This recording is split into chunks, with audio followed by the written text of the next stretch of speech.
be completed, you know, then what's the use of allocating money for that if a project's not going to be completed? But I also see the other side of that. A lot of programs in our communities and like rural communities and other parts of the state are their only opportunity to get funding is through something like this from their local representative, their House representative, or their Senate representative at the state level to allocate money for them to do this for this specific project. So I see both sides of that. Like there's a lot of communities that be organizations that are doing good things, or fixing a bridge, getting computers in a community center, fixing, getting lights and fixing roads and doing all that stuff all comes out of that stuff, even like getting a new fire truck will come out of that for a community, So I see both sides of that. I see both sides. Like, if a project's not going to be completed, then why are we putting money over there? I know we had a bunch of money this year. I know we had like $4 billion surplus of money, something around there. So who did? A lot of that was like we had federal money. Like New Mexico or New Mexico, yeah. New Mexico had $4 billion. Yeah, more than we had the year over year. So basically, what we spent last year, we had $4 billion more of that, and the majority of that money came from like oil and gas, like royalties and the taxation of that. Ooh, so dirty business, dirty game. So an hour past Santa Fe, New Mexico. Good. But I kind of want to just be like, all right, coming in live from Las Vegas, New Mexico. just whisper, New Mexico.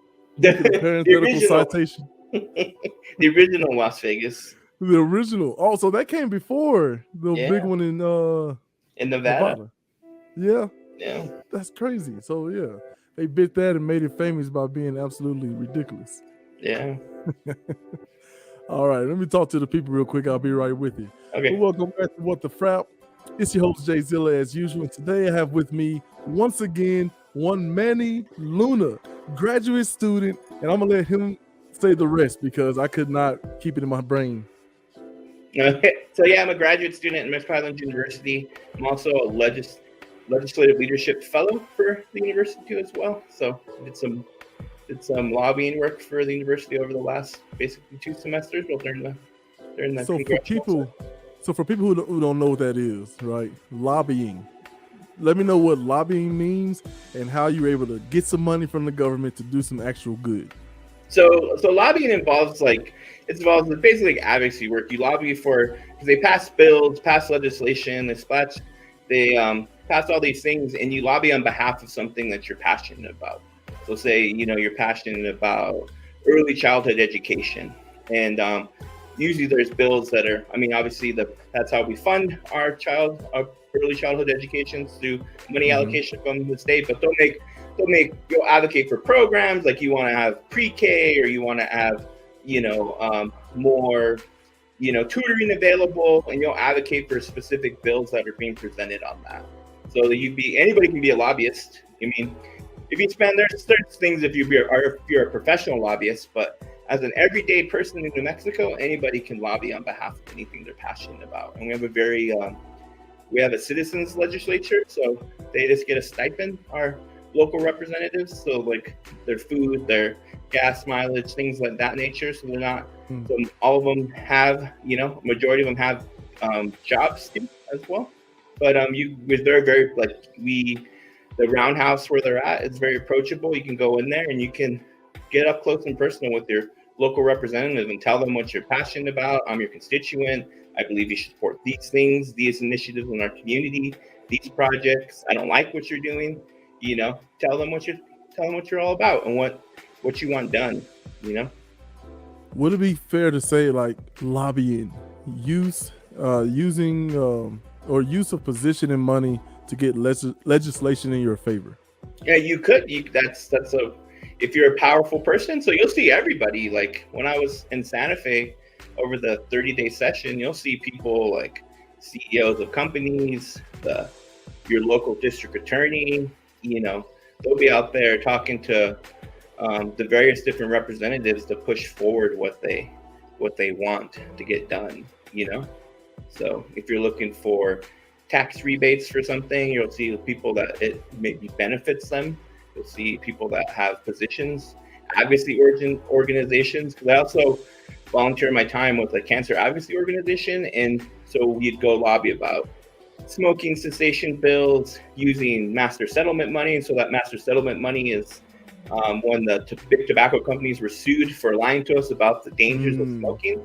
They had to pay a large sum of money, and so New Mexico gets a chunk of that money, and we want to use that for, helping people quit smoking, stop smoking, things of that nature. So, I'll do some advocacy work about that. There's also cool programs that the state offers for like breast and cervical cancer early detection programs. So that helps people who may not have the best healthcare possible, or working on those public health programs that, because if you catch cancer early, you have a better chance of having a better outcome on the other end of that diagnosis. So all that stuff all comes in. So you see all walks of life in there, from your grandma who's passionate about getting lights in her community because all of them are burnt out, but the city doesn't have enough money to pay for it, all the way up to your Fortune 500 CEO who has a stake in some sort of legislation that may be going through that year. So you said anyone can become a lobbyist, but we all know that there's power in people, right? Power in numbers. Mm-hmm. If you don't have outright power or the money, you need to get a large group together. How many people would it take to actually push some legislation? And then, go ahead. So I would say, like, how many people? I mean, it could take as many as you want. One person can change all that, because really who you're trying to get on board is those legislators. You're trying to get all of them on board is the thing. So if you can convince one person, you yourself could visit every single legislator in Santa Fe yourself, one person, and say, this is why this is important. And you yourself could convince all of those people to get behind you, with the help of building a coalition of legislators.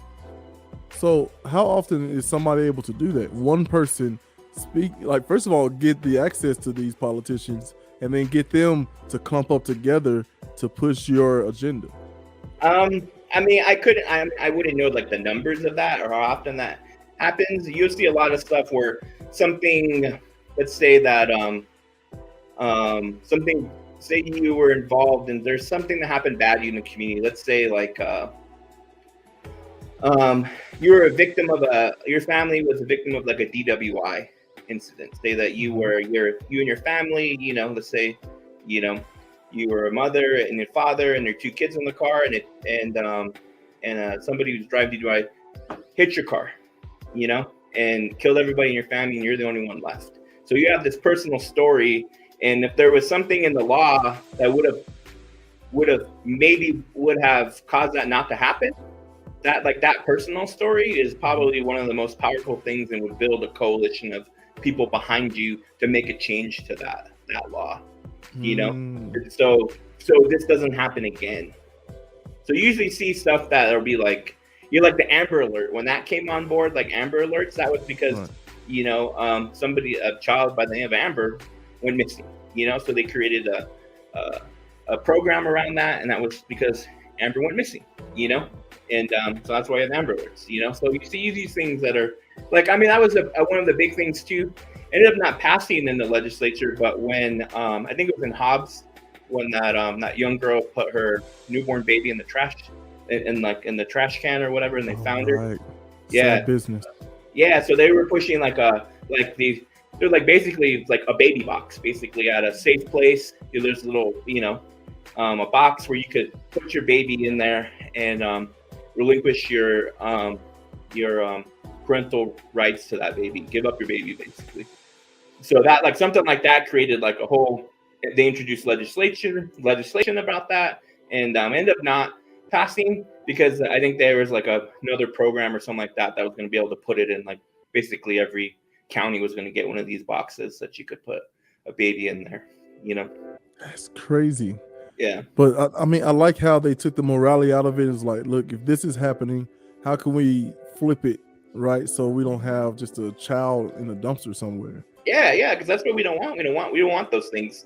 And also, like, as an interesting side note to this, what's interesting, because this whole baby box and safe haven places where you can drop off your child if you feel like you can't take care of your child, your baby.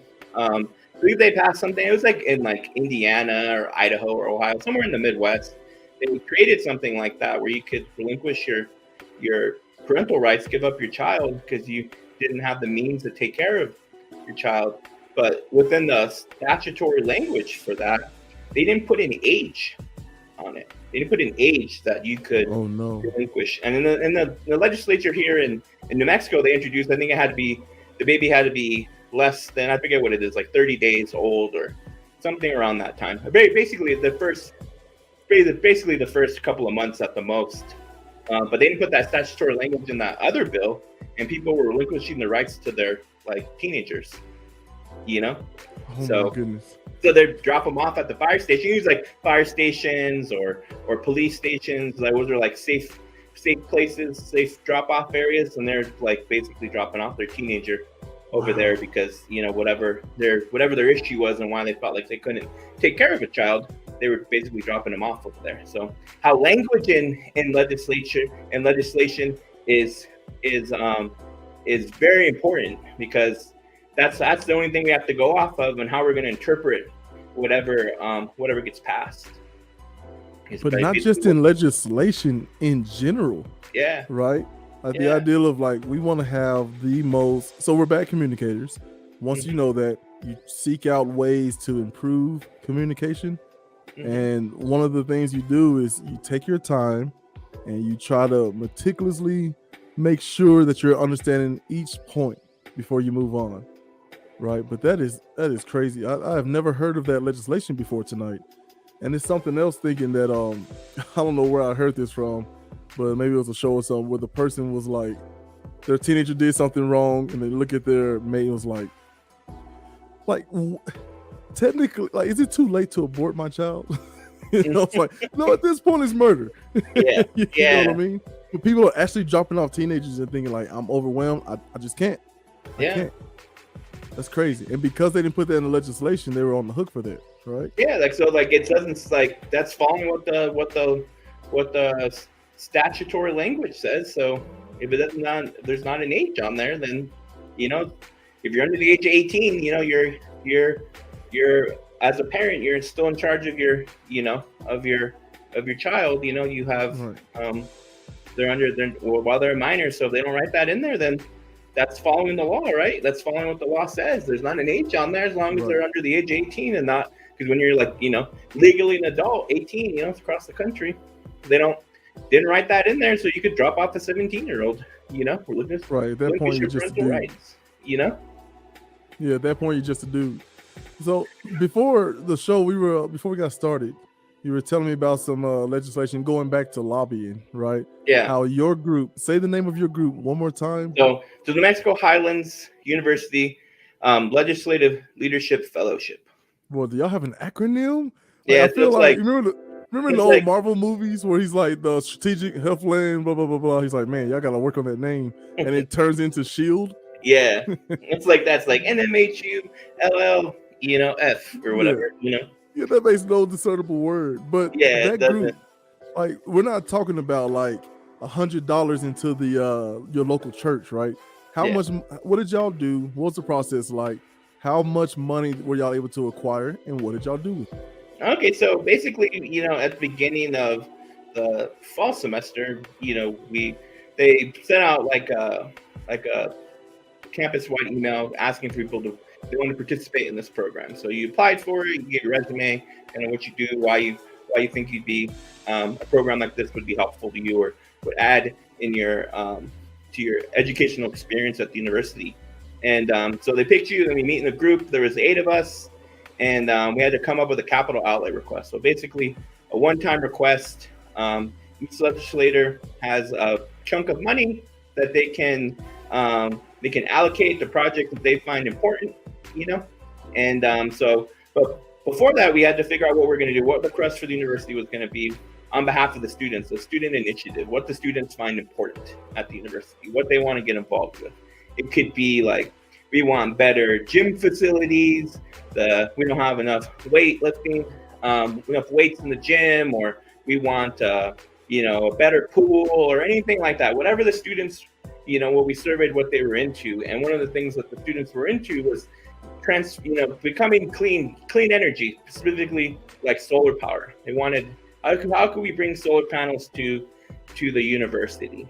So we came up with the capital outlay request. We kind of got some kind of preliminary bids of how much it would cost to do specific type of solar panel projects, and we came up with what we wanted to ask for. So we went there and we lobbied specific legislators in Santa Fe, and a lot of it was based on what they're known to be interested in. So like doing groundwork on this specific representative out of Santa Fe is interested in green, clean energy, green issues, stuff like that, like environmental issues. That person would probably be a good person to approach and ask to support our initiative, and ask them for some of their, because they could give all their capital outlay money to us if they want to, or ask for a chunk. Because we're just trying to build up as much money as possible. Little chunks from a larger group of people will get us to our goal faster. And out of all that, asking people for money, or asking them for money. We want you to financially support our project, and this is why it's important. So you're going to pitch to them. You don't have a lot of time to pitch to them either, because they're working. They're going from committee meeting to, other meetings, meeting with other constituents. So you have like a minute, 2 minutes to say why your project's and who you are, why your project's important, and why and we're asking you to help us with any amount of money that you want to give us. So out there doing all that stuff, we spent a couple days there making requests, meeting with people. We're able to secure $375,000 on our project. Wait, okay, hang on. Sorry. No. It's just my headphones. It sounded like you said $300,000+. Yeah, how much $375,000. So we were able to get quite a bit of cash on that, for our project, That's crazy. And then, so what was the project, and what did you actually get accomplished with that amount? So it's just I believe the governor's either going to sign on that capital, because it's like a whole bill that they'll introduce with all the different capital outlay projects money allocation. She has to sign off on that. She could technically veto it and say she doesn't want to do this. I don't believe it's gone to her table yet, to her desk to sign on it yet, or she might have signed it. It's basically the session just ended just like about a month ago, maybe even a couple weeks ago it ended, and so it has to be signed in. We don't have that money yet, but it will be able to start our program of bringing solar panels to New Mexico Highlands University. That whole process blows my mind. Are there not some things that those governing officials know that if we do this one thing, right, this one thing, like this will help like X amount of people in a positive way, and in doing so we start a ripple effect, right? How come these bills and how they're written, there's always something else attached? Have you ever seen anything passed or presented that was just a one issue bill? Like a one issue bill? A lot of stuff's one issue, a lot of stuff would be one issue. Like one of the bills that they tabled that was end up tabling it, it was I think it's called Senate Bill 43. It's basically to allow not be able to sentence a juvenile to life without the possibility of parole. So we don't have any. So right now in New Mexico, you can sentence a juvenile, anyone under the age of 18, who gets charged with good one's first degree murder. That's usually one of the ones that gets life in prison without parole. So you can charge them as an adult and sentence them to life in prison without the possibility of parole. Wow. So a juvenile, if they're charged as an adult, 14-year-old, 15-year-old, does something, stupid and commits a violent felony like that, and they could get sentenced as an adult to life in prison without the possibility of parole. But like some of the Supreme Court things have at the federal level have said that juveniles should be considered different individuals because of their brain's not fully developed. They are, young individuals. They should be treated differently because at the federal level, they've already ruled that you can't sentence a juvenile to death. That's unconstitutional. You can't sentence them to death. And they've gone to now. They say that sentencing to a juvenile to life in prison without parole should only be reserved for very few instances. Very few juveniles should get that type of sentence, that harsh of a sentence, you know? And But if I'm real quick question, if I'm putting my defense attorney hat on, yeah, right, and I say that, you know, according to scientific studies, the human brain doesn't fully develop until 24. Are we Yeah. affording that same sort of defense, right, with juveniles, right, because their brains aren't fully developed, yada yada yada. Yeah. I mean, so how do you litigate that sort of thing and come to sort of a, I mean, for lack of a better word, happy medium? Like, I mean, how you litigate it, it really comes down to like what's written in the law. Like, so if you're a juvenile under 18, but like 18 to 24, your brain's still developing, it would really come down to your how good of representation you have, how good's your defense attorney, how can your defense attorney advocate on your behalf that this is due to under, you know, at the stage of your development or mental capacity was hindered because it's not fully developed, and there's, you know, basically how they would argue that would be, here's the evidence to say why they were of diminished mental capacity while committing this crime, something that would have of their naivety to something, you know, because of whatever life experiences they've had, all these other things. But basically comes down, you have, the better your representation is, the better they can argue on behalf of you. So basically they're trying to write that for anybody under the age of 18, like, where you don't have to argue that with on that, like, while they were young and their brain's not fully developed. Well, if you write that in statutory language, write that into law, we don't have to have that argument anymore. And the thing about that bill that's interesting is that they would write in the bill basically that like parole would come up at a certain point. It couldn't be at 30 years. It would be, you get an opportunity at 15 years to, you know, to have an opportunity for a parole hearing. And a parole hearing doesn't necessarily mean you're going to be released on parole. This means that 15 years you're eligible to have a parole hearing. And you would have to show some sort of, there would be in a parole hearing when anybody goes on parole, they have to show reasons why it would not be a danger to put somebody on parole, to release them from prison and have them on parole, and they wouldn't be a danger to the community if they've done work to better themselves in prison, they've rehabilitated themselves, worked on the issues that they've had, you know. So they're deserving of that. But also, you know, you got to take it from the perspective of somebody that, like, the victim's family, you know. This juvenile offender committed a violent felony against my family member, killed them in the first degree, you know, they also have a say in, you know, they shouldn't be released on parole. So all this stuff gets complicated, and we're going through, you know, we're already going through a crime issue here in New Mexico anyways.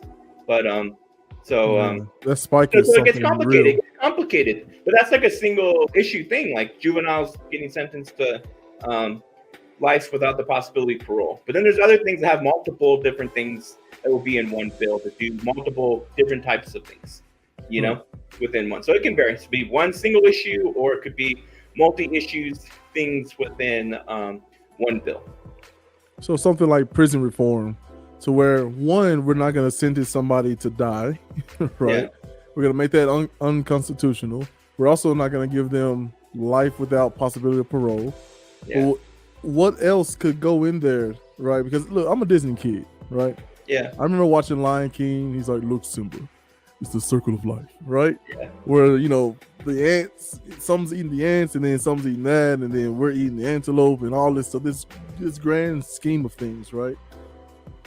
Prison reform seems like a dirty word for some politicians, right?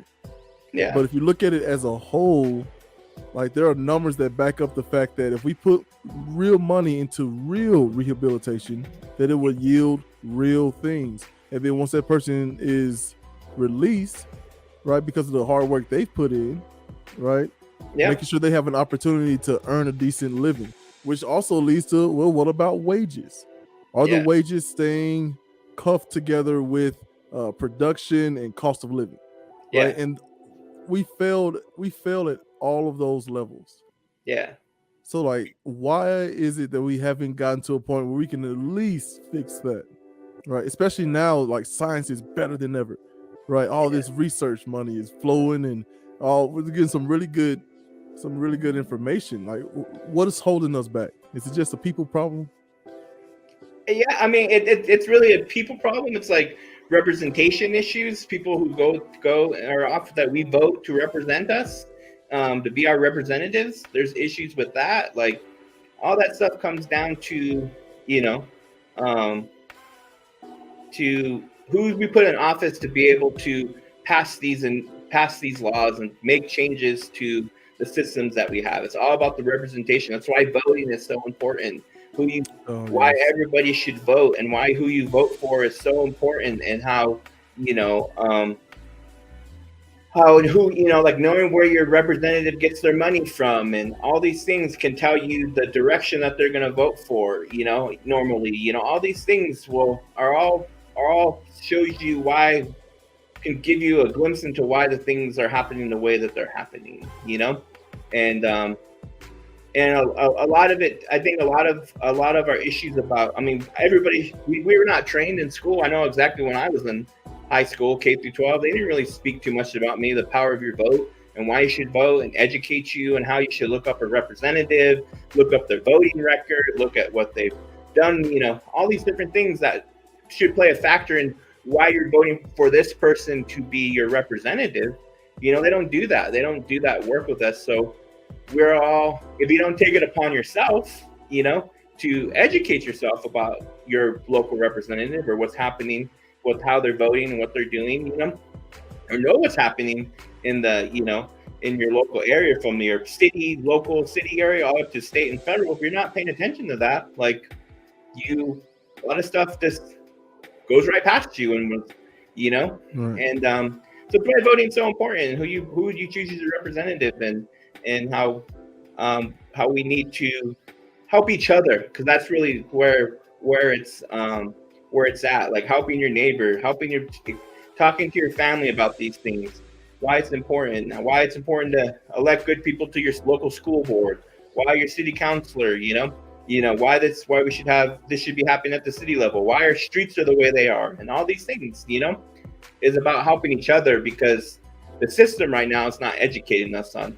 why this is important. So we need to make, as a, that's why it's like that grassroots organizing is important, building coalitions of people that believe in the same thing, your neighborhood, like neighborhood watches, yeah, those can cause issues, but like meeting with your neighbor, talking to people in general. I think COVID's kind of made that an issue too, with, keep 6 feet and kind of become more disconnected, more connected to the internet, this, that, and another. But talking to your neighbor, talking about what's going on, like you see something, that you don't think is good, like you think, like, hey, our gutters are always clogged up on our street. It seems to never get fixed. Well, guess what? There's going to be your local city council, your city, who's in charge of keeping your gutters clean. Go to the city council meeting, and you're entitled to speak about that. They'll give you a couple of minutes. You can say that, goodness. Hey, New Mexico. Yeah. New Mexico, whenever it rains, it seems to always be a flood. Yeah. And I've noticed that, like, because I'm from Tennessee. So Tennessee is used to floods, like flood. Yeah. So like all of our drain systems and everything, you can even see the curvature in the roads. They're all designed to keep the water out of the streets, and they flows seamlessly. Yeah. But here, like, it's so clogged, man. And then all the dust and leaves that gets clogged up in there as well. I mean, it's nuts. And real quick, some housekeeping. I have a banner there. Get updated daily on legislation at that website there. When this comes out, I'll make sure to put it in the chat so people can copy and paste it. I love how you said voting, right? But so back in the day, you had the powerful literally put out a bunch of lies about voting. It doesn't matter, yada yada, and that just was taught from generation to generation, man. And just like you said, these small issues, right, that we notice in our neighborhoods, there's somebody who we can speak to about that. And if enough somebody speak to that person about it, we can actually get things done and change on a local level, right? And then that's going to reverb somewhere, on the federal level, right? If enough of that gets moved. So how do we get people excited about voting? I mean, I know if you could answer that, you'd be well sought after, 7 figures. Like, all right, hey, come fix my, campaign. Yeah, go fix your campaign. What are your thoughts?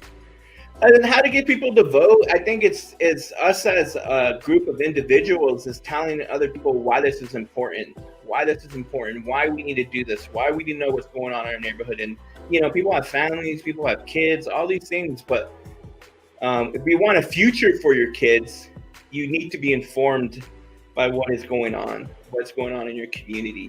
We need to vote, and that's how we eventually how we hold people accountable, because we're voting in these people that are doing the things that we don't want them to do. Like, we as individuals are voting.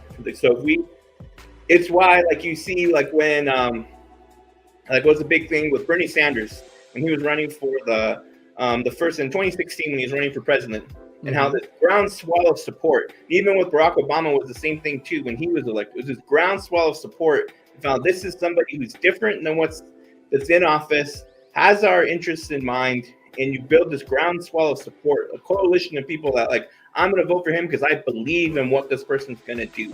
Like, it doesn't matter, that it's like, I think Bernie Sanders said that the average donation to his campaign was like $20 or something like that. Like, that's telling you to be able to run a campaign that individuals are donating what the little bit of money that they need, to help get that message out. So we need to talk to each other about that. We need to say, because eventually, like, if you build up enough support, you can get people in that you are going to do the things that we want them to do, And if we help them more accountable, like, if you don't do what's best for us, you're not going to get our vote next time around. You're going to be a one-term person, like a one-term representative. I think that's what we got to change, like, because you increase your opportunity to be elected by how much money you have to be for your election. There's a connection to how much money you have to your likelihood of being elected by how much money is being donated to you. Because how do you hear about somebody running for office? What's probably the way you hear when somebody's running for an election? Probably the first place you're going to see who's running for as a commercial TV. You see them, they run a commercial that costs money, and that's expensive. So they need money to do that, to repeatedly. So that takes money, and but as an individual, you can. I think it's around $2,700 or $2,900, something like that, is like the maximum you can donate to a specific candidate as an individual. You can spend almost half of that and put your own ad on local TV advertising. Yeah, just like a single ad. That's a one-time airing of your ad would cost that amount. Right. And like during what time you air it at, it can change the price. If it's during prime time, it's more expensive. If it's like at 3 o'clock in the morning, it's not as expensive. All that stuff's valuable and all that stuff. But where the murky gets stuff about how you fund campaigns is if you donate to a political action committee. So basically, a committee that takes money and gives it out to will help certain candidates get elected, whoever they choose to. But I can donate an unlimited amount of money to a political action campaign. I can donate millions of dollars to that if I want to. And that political action committee can go out there and air commercials on behalf of candidates. So isn't that like so? But if you follow the election laws, like in campaign financing, as an individual, I can only give a certain amount of money to a candidate directly. But here's an indirect way to support a candidate through a political action committee who can air as many commercials and as many leaflets as they want to, hold as many rallies on your behalf. But you can donate unlimited amount of that. So if we got rid of that, like, because that's where it comes down to. If I'm a powerful individual, like, we'll say Jeff Bezos, he has billions of dollars, Right. He has billions of dollars, and he needs something to be changed, something about, an ordinance in the local community for how tall a warehouse can be, and they need to change that ordinance. He can donate money to a political action committee, for any amount of money he wants to for certain people. He needs to get a coalition, so he needs like 4 people to get on his side, 4 representatives, 4 city councilors to pass a change in the ordinance. He can donate to a political action committee that will go out there and campaign on their behalf. So that's how it gets murky. It gets murky with these things. With how we fund. If we got rid of that, if you couldn't donate unlimited amount of money to the political action committee, guess what? It makes that candidate now have to be more accountable to their to their constituents, because the most they can get is, a couple $1,000s from them now, not the political action committee that you can donate unlimited amount of money to, So if we got rid of stuff like that, like changing campaign finance rules and laws to where you can't donate to political action committees, it could change a lot of what happens. But is there an incentive? Is there an incentive to change that system? Is there incentive? Because that's going to negatively affect people that are in office, right? So there's no real incentive for them to change that, right? Because if it's going to negatively affect me and how much money I get to run my campaign, like, why would I want to do that? You have good people out there that will advertise, I don't take any corporate PAC money. I don't do things, because political action committees also can be doing good things too. They're not all bad. Like, I'm not by no means trying to say political action committees, all of them are these bad organizations and this, that, and other, but some of them do good things. Like you kind of say, I don't take any corporate PAC money. So there's, I don't take that, but there could be a political action committee where they work on, I think, I forget what it is. This flew out of my head, but like something that's for immigration rights, let's say. There's a political action committee that works on immigration rights only, And so, no, they're not taking. They're just like, as an average individual, I make a donation to that political action committee, because they're going to be working on campaigns all across the country, helping people get into office that are help to change our immigration stuff, or an education political action committee. They're going to go around and say, help raise teacher pay and get better facilities, get better, do things that are going to benefit our kids in school. Like, I can donate that. They're not all bad. I'm not by no means saying that political action committees are all bad, but they're also the other side of the coin is that they can be used for nefarious activities and to, really push their influence onto our representatives, But, man, so all these systems that are in place is the real issue, right? Yeah. And it becomes a people issue because we're not educated enough. We don't care enough. We're not willing to donate our time, resources, like money, enough to really move the needle that would actually benefit us and make them have to, do their jobs effectively, or get voted out and replaced with someone else. I mean, just even the idea, like you talked about Obama and his grassroots campaign, it was huge, but that's not who the DNC wanted to be president at the time. Yeah. So there was still a lot of backing of other candidates like Clinton, right? Well, let's just say Clinton, right? Mm-hmm. There was a lot of DNC, what do you call it? Like, they wanted her to be president at the time. Yeah, like the machine, like the Democratic machine, or the Republican machine, the party, like the National Party wants somebody, to get that. But at the end of the day, who decides who's going to be our representative? At the end of the day, even though there's money involved and stuff like that, it's the people. The people decide who's going to be the representative. But that was one of the only times that you saw the people really speak and break the machine. The machine was like, okay, fine. Right. Yeah. And then, because if you look at later on, right, Bernie Sanders is running and there's a huge swell of people, but he didn't have enough of a push to break the DNC. So the DNC sort of like leg swept him, right? Sweep the leg, Johnny. And they pushed the candidate that they thought would have the better chance at beating Trump. Which on one side, like, I get. Like, I'm sure there are really smart people looking at that, right? But I mean, how many people thought that like Obama's not going to be able to do it? We need to get Clinton in there, and then Obama gets in there, and he's a two-term president.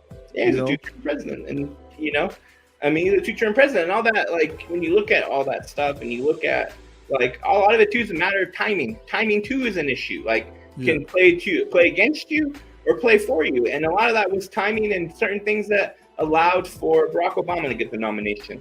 I think that time, because I believe during the primary, so there's multiple people vying for the Democratic ticket for president, there was an individual, I think his name is John Edwards.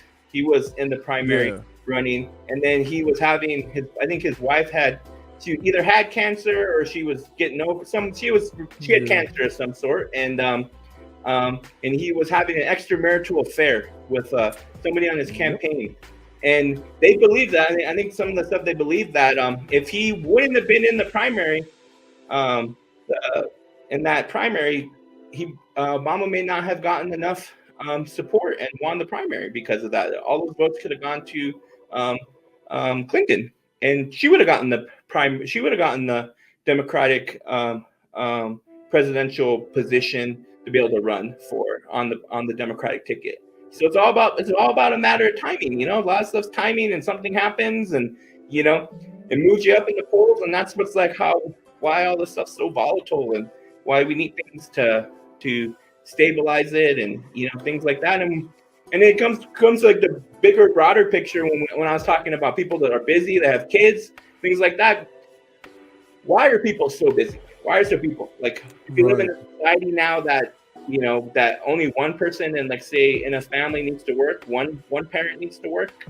No, we live in most families, both parents have to work to be able to keep the lights on, keep food on the table, get the kids to and from school, all these things to be able to make it two people, So you're all working throughout the day to make the family work, live your life. But what if we had higher wages? What if we had a living wage? Would that mean maybe one person could work full time and one person could work part time, and we'd be able to make it? And so all this stuff, when you put it all together, that could be a reason why people can't devote the amount of time, or would allow people to devote the amount of time they could be informed and be better capable of understanding why voting is so important and getting out to the polls, and because do we get 100% of people that are registered to vote during every election cycle? No, never. I think we got somewhere around 60. I think in this last presidential election, around 60% of people. Where's the other? And that broke all the records. Yeah, it broke all the records. Where's the other 40% that's not? Right. There's those people out there. My vote doesn't count. Right. If you don't vote, who's that benefit you not voting? Who's that benefit? If I don't vote, who's that benefit? The people that are in power. People in power, that's who benefits, Maybe that's how we get people on board.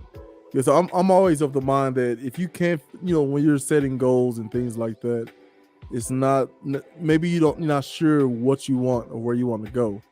But sometimes you can set that if you look at where you don't want to be. Right. Yeah. I don't want to be a bum on the streets. Right. That's insensitive. Right. I don't want to be it's not even homeless now. What do they call it now? Unhoused. Right.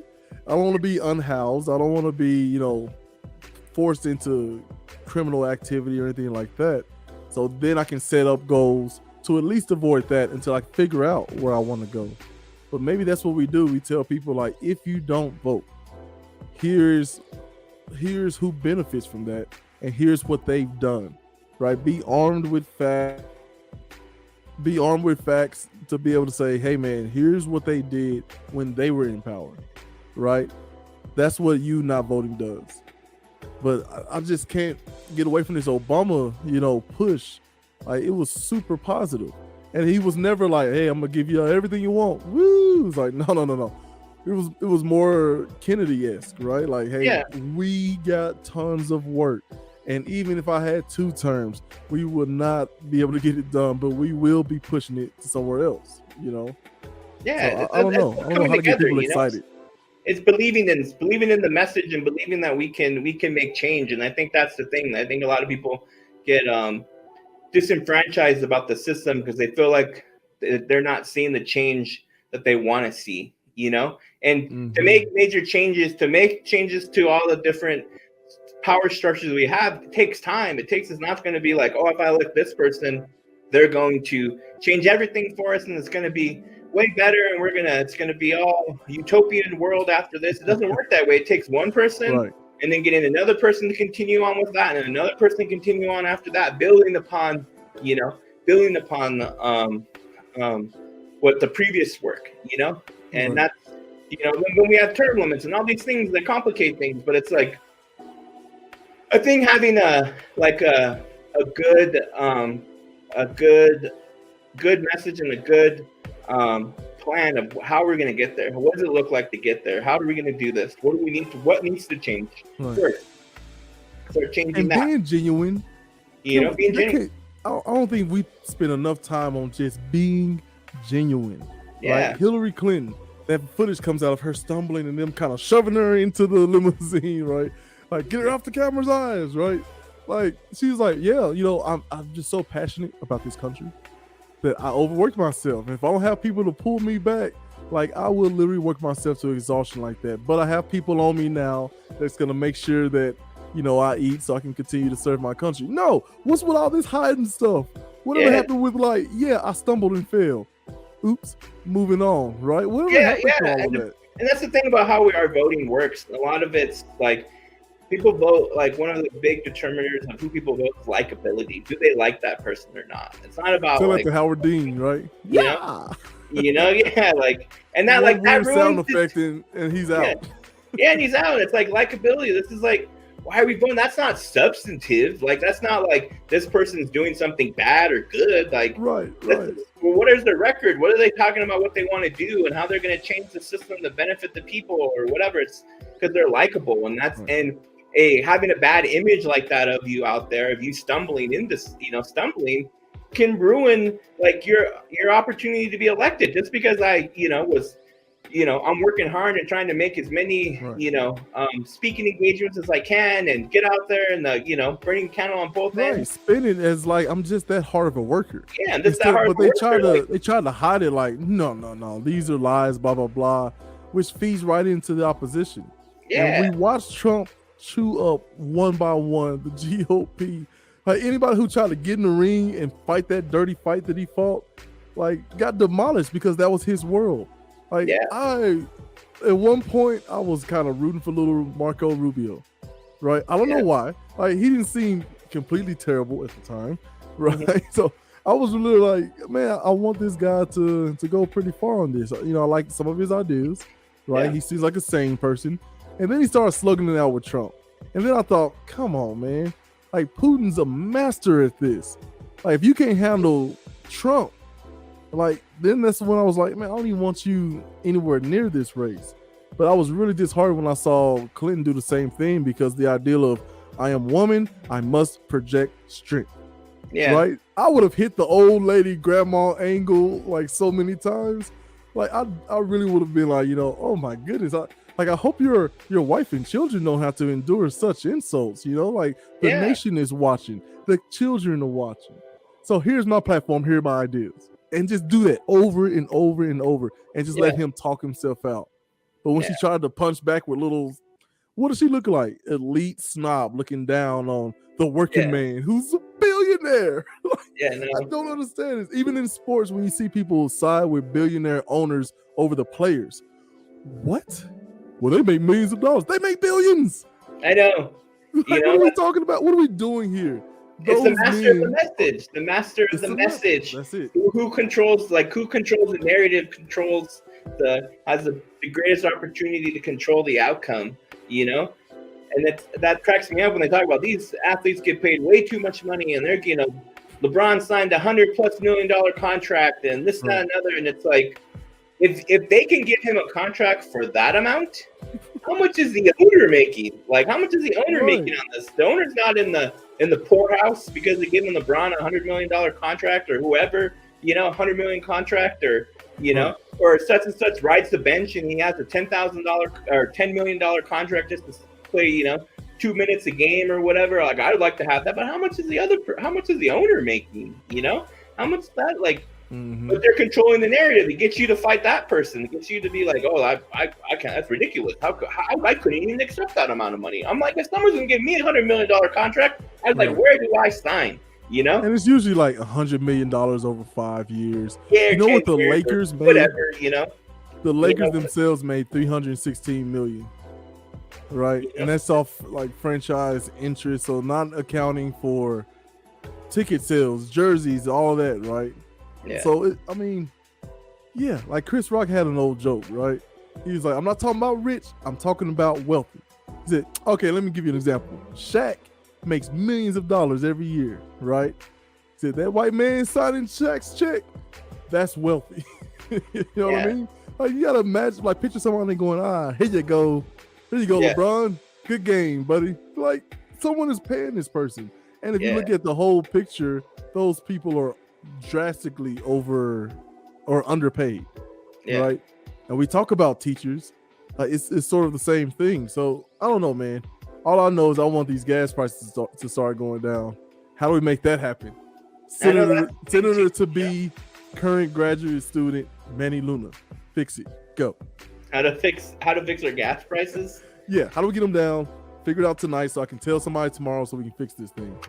It's a pretty complicated thing of how you. Obviously, like supply and demand, and the greater the supply, the lower the demand is, so the price comes down. So, but how would you do that with this situation? We have oil reserves. We have large amounts of oil reserves right now. We could release those, and that would decrease the price at the pump. But like on a little side note, we had a huge surplus of money here in New Mexico because of oil and gas. With gas selling at the prices is now, we're raking in so much money as a state on that amount on the Why price. is that? Because of production, some sort of incentive? Because of how much we charge, the taxation of that, the taxation. So the value starts going up. We get more money on the taxation and the oil royalties. As a state. So as a state, we get more money. So gas prices are high in New Mexico. That's going to give us a ton more money. Like we had a surplus this year. We're going to have things stay the same way, we're going to have another big surplus of money next year. What was the surplus? How much was the surplus? I think we had to, when you combine what we got from the federal government with what the surplus of our taxation and oil and gas money and all that tied in, the money that the state brought in on various different sales tax and all those different things and oil royalties. So we had a total of $4 billion, I think it was, something like that, around $4 billion, $1 billion from the Fed, $3 billion from what we were able to generate income within the state. So how's that money finding its way back into the pockets of New Mexicans? Getting access to that money, allocating it for programs and services. Some of the stuff they did, like teacher pay was one of the things that passed this year at the increasing teacher pay. That's good. Yeah, so we went to, I think now it's for a level 1 teacher now it's 50, level 2 is 60, and a level 3 is 70 now. So it's and so we're pretty close to the national average, and we're one of the highest in our area of the country right now for teacher pay. But that does not reflect where we rank as far as education. What's the misnomer there? Well, why teacher pay to that? One teacher pay just got up to where it's at too, but we have a different type of student here in New Mexico too that people that we have to take in consideration. We have, I believe, somewhere around 80% of our students fall into some sort of minority group. It could be English as a second language learner, Hispanic or indigenous, or some sort of racial or minority group. Have some sort of disability of some sort, physical or mental disabilities. 80% of our students in the state, somewhere around there, I believe it's between 70 and 80 fall into that. So we have a different type of student. So when you see when programs at the national level, I think we're at Every Student Succeeds right now. I think it's a national federal program. Before that was Common Core, and then it was No Child Left Behind, But all these programs put mandates on standardized testing and stuff to get federal funds to your state. So how do you evaluate your students? You give them a standardized test. And our students don't perform well on standardized tests. Right. And particularly minority groups, Black and brown students don't perform well on these tests. And it's not, one of the hardest things is we use standardized testing, we're trying to see what the student knows. But if they're not doing a good job at actually evaluating student knows, because a lot of what's presented to you on a standardized test may be something you're unfamiliar with, not the actual, you may have the skills to be able to answer the question, but the way it's presented to you might be presented in a way that you are not familiar with. Certain things, if you've never seen an apple and somebody put an apple in front of your face, would you know that was an apple? Right. So if you're doesn't it fall on, of course, parents, but also I guess how we teach students now, especially as far as critical thinking, because the idea behind critical thinking and all of that sort of education, right, is that you can be presented with different ways, but you're able to break it down and see what's familiar to you inside of that to be able to solve these different problems. So what are we missing there as far as the curriculum that's mandated by legislation, right? It's mandated. what's missing. I think it's what's missing from it, from my observations, and I think that that Well, let me filibuster for you, because if okay. I have never seen an apple, right, but I've been taught like to evaluate things. Okay, some things look like this. If it's solid, is it soft to the touch? What kind of color does it have? If I cut it open, does it have seeds? Okay, then we can put that in the fruit category. What type of fruit? I don't know. Maybe I'll make up a name for it. But I'm just saying, like, there are some tools that you can give a person so they can understand what an apple Figure is, it out. even Like, though they've seen it the first time. Right. I mean, I guess one of the debates too is like, are we devoting enough school days out of the year to education? You know, should we have more school days? You But know, we like our vacations here in America. yeah, we love our vacations, but what if we had more school days? Or instead of having like a 2 month or 3 month break, or what if we split that throughout the whole entire year? You know, where we're not having to reteach the things you learned at the end of third grade at the beginning of fourth grade. You know, what if we disperse those vacation days throughout the year, so we're not technically adding any more school days, but you're being more consistent on your classroom time. You know, a consistent time over the year. Would that increase better results, or straight up more school days? You know, where students are in class more often. You know, Right. throughout the year. I mean, would that help with like childcare issues? Because a lot of people use they make their work schedule around when their child's in school. You know, so would that allow them to go out there and make more of a money to be able to? Because I mean, a lot of the work is put upon parents. Like your child is presented with this information, and they do as much as they can during the day. Then they're at home working on worksheets and getting their homework done. This, that, and other. That's put on to the parents to finish up the day's learning. You know, with their students. You know, with their child. You know, But like then you have more and more single parent homes, and then more Yeah. and more single parent homes that have to have 2 to 3 jobs just Yeah. to keep up with rent and food and gas. you know. Right. It's like even the living wage debate of $15 an hour is like that universal $15 an hour is universal wage. Well, that $15 an hour is universal wage for a single person with no dependents. So what if I'm a single mother and I have 2 kids? $15 an hour is still not a living wage for me. Still not a living wage. You know? Right. And a You lot of know, people when- will argue, child tax credit and things like that, but it's not near enough. Like economists have figured out exactly how much it takes to raise a child throughout their lifetime, and Yeah. whatever parents get back from taxes, nowhere near enough. And Yeah, then nowhere near wages are enough. but well below that 15. So if it's not enough for one person, how's it enough for 3? Yeah, and even through the pandemic, we learned that with the extra amount of money with the unemployment, where they got the extra amount of money on the unemployment check, that was given to them, and then like the stimulus stuff too. We got stimulus money, but all that money was able to cut into childhood poverty during the pandemic, where we're supposed to be like, where it's the worst thing that's happened to us. Everything's shut down, but we this federal initiative to give more money on our unemployment stuff cut childhood poverty. So it shows you how close we are to cutting childhood poverty, and it's an income thing. It's an income childhood poverty thing. It's an income thing. You cut a check and those things got better. And things got better. Like, that's crazy to think about. It got better. So I'm like, right. All these child income tax credits, maybe that's something we should get into. Like, we should maybe you're doing, because really, what is a parent doing? You're trying to create a child to be able to enter the workforce, enter into our economy, to keep the greatness of America going, keeping that machine going.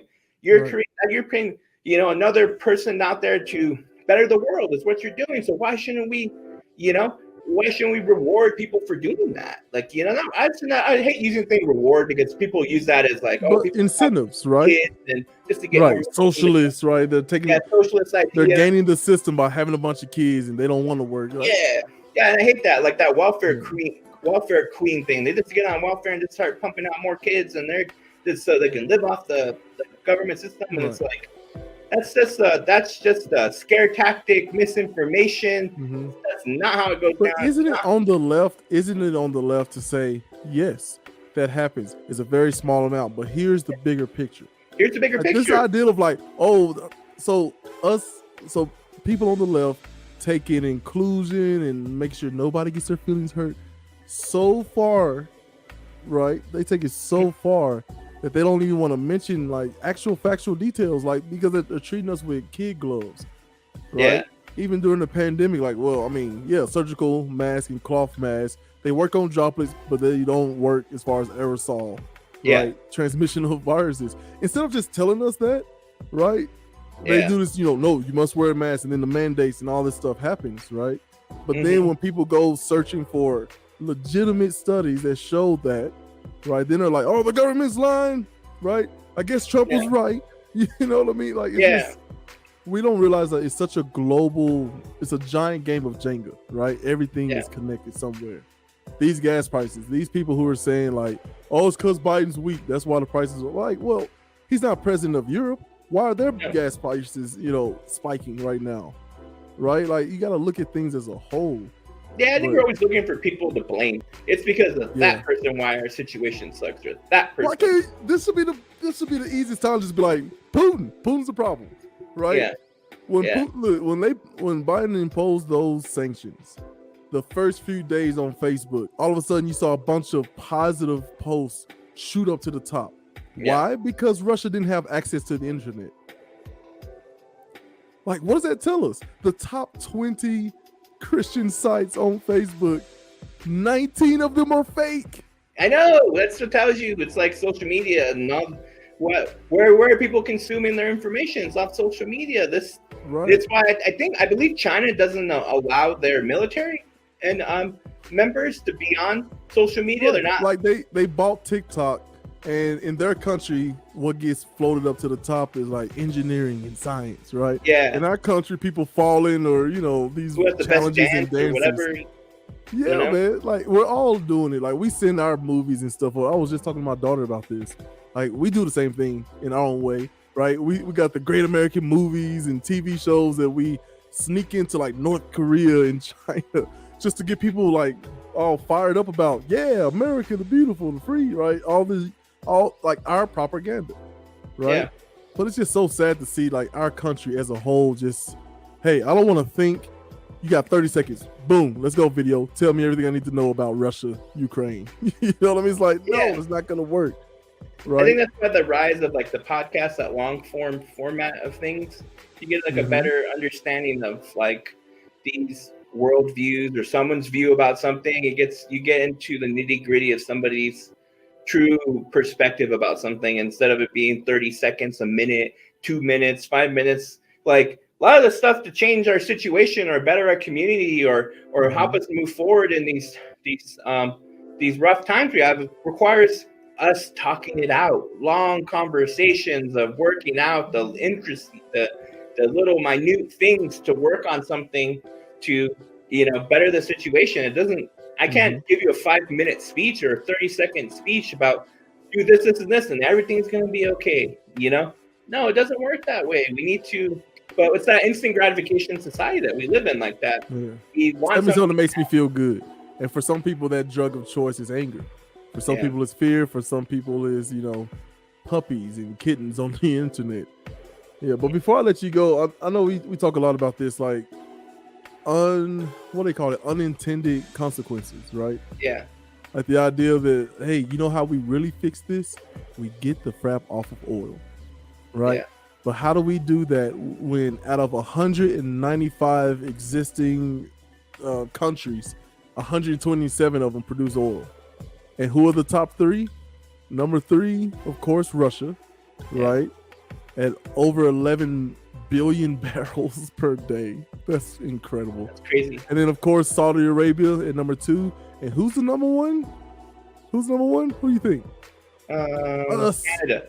Us. The United States. No, we do get a lot from Canada. That's true. Yeah. But I'm just talking about as far as yearly oil production, right? So it's barrels per day. Yeah. Right. So we produce over 14. Wait, I gotta make sure. Yeah, over 14 billion barrels per day. Right. So it's easy to say get off of that, but when I talk about unintended consequences, the idea that how many people there are more people that die in solar power production than in nuclear production. right? And that's just simple. Literally, people getting on top of roofs and falling off. Yeah. Like that's an unintended consequence. Like, yeah, we're doing better. It's gonna help the grid. All these things. Yeah. And people are, people, and they fall off of roofs and die. So it's weird trying to be a legislator who's saying like, oh, we just got to do this, and that, because it's like, I don't know, unlimited branches from Yeah. each idea. Yeah, I was just thinking about your unintended consequences of stuff, unintended. Right. And I was thinking about when I used to work for a nonprofit, and I traveled all around the state, and I would go to Carlsbad, heavy oil and gas community around there in southern New Mexico. And I was driving, and I would see all these buildings, like these workshops of like a bearing, like a business that sold bearings. And I'm like, but there wasn't like a storefront, like I could walk in there, I can buy a bearing. And it was, they supplied all the bearings to different oil and gas rigs out there, out in the middle of the desert. They required bearings. That's what they did. So if you got rid of oil and gas, or you start producing less, that bearing business goes out of. They lose money in that business. Mm-hmm. The welders. We have people that the stuff, all the stuff that's required to be able to weld something, all the different gases and things that they use, the actual metal stuff that they're welding onto something. You lose all that business too. Like, so there's all these things. It's why representation is important, and having open and honest conversations about things. About this is what it's good for the environment for us to move away from oil and gas. What are we going to do with all these other peripheral businesses and people that are in oil and gas? What are we going to do for them? How are we going to change our economy so these people can fit into that? That was one of the big things of why Trump got elected, was because he appealed to that segment of society of who were steel workers, were in manufacturing, who were coal miners. Whether he really intended to do something for them or not, he still acknowledged them. He acknowledged them and said, hey, I'm going to bring that back. There's clean coal out there. He knew that was a complete lie, that there is nothing called clean coal that was ever going to happen out there. But he knew that was, if I say something like that, I'm going to get a whole swath of voters thinking my life, because they're suffering from hard situations. They've lost their livelihood. It was a good paying job to work in the coal mine. I was able to raise a family. I was able to buy a home. I was able to buy a car for the family. We had good food on the table. Things were good. And like, well, if they bring that back, it's going to bring back what I used to have. And they knew that was never going to, he knew that was never going to come back. That's sad too, because his ghost is still haunting us, right? Yeah. There are people, I've heard that in 2022, right? Well, Trump was going to do clean coal. Y'all won't even look at it. See, that's the problem. It's like, no, that was a lie. It was a lie. It was a lie. You got lied to. Yeah. He lied to you, Yeah. But I love the idea of these unintended consequences. Like, yes, we're all hurting in our pockets when we go to these gas pumps, but it also increases the money, right, for us as a state, which allows us to, increase pay on teachers, which will bring in more quality teachers, which will help education, which will prepare your child better, right, because they're being taught by someone who actually has a passion for it, right? Yeah. And then those people are going to take over our jobs and do an even better job. And then the cycle continues. Yeah. That's nuts. Yeah. Well, okay. So before you get out of here, any shout outs, any promotions, or just give me your 30-second elevator speech that you're, how you talk to those legislators in the hallway, right? Who are like, oh, I'm a busy person. It's like, that's okay. I can walk and talk. Right. I would say, so let's just say, like, to get people involved in voting. 30 seconds, go. Yeah. Everyone you should use you're given a constitutional right to be able to vote. You should use that right to vote. And why it's important, because everything in your life is affected by people you vote for. So if your streets don't look good, you voted for somebody that could fix that. If you feel like your child's school's not good, you had the option to vote for somebody on that school board. If you don't like where, that we're fighting wars overseas, your federal representative, you vote for that person that's going to make decisions on if we go to war or not. Like the president we have, like, you have the power, use your constitutional rights. If you don't use it, you lose it. So start voting so you don't lose your ability to vote. Oh man. That's coming from live from Las Vegas, New Mexico. Hey man, I'm just gonna call you Senator Luna. Nobody can stop me from saying that. I consider it a nickname until it becomes so. I really appreciate you joining me, and you shall be back again. I'm gonna keep bugging you, man. Yeah, thank you for giving me the opportunity to get on my soapbox and talk about all the things that get me fired up every day. No problem, man. Thanks for joining us, and thank you all for joining us again. Join us next week. Till then, try to figure out what the frap you can do positive each week. I tell my kids, I have to constantly tell myself, positive ripples. That's the only way to counteract all this negativity out there. So, see y'all later. Peace.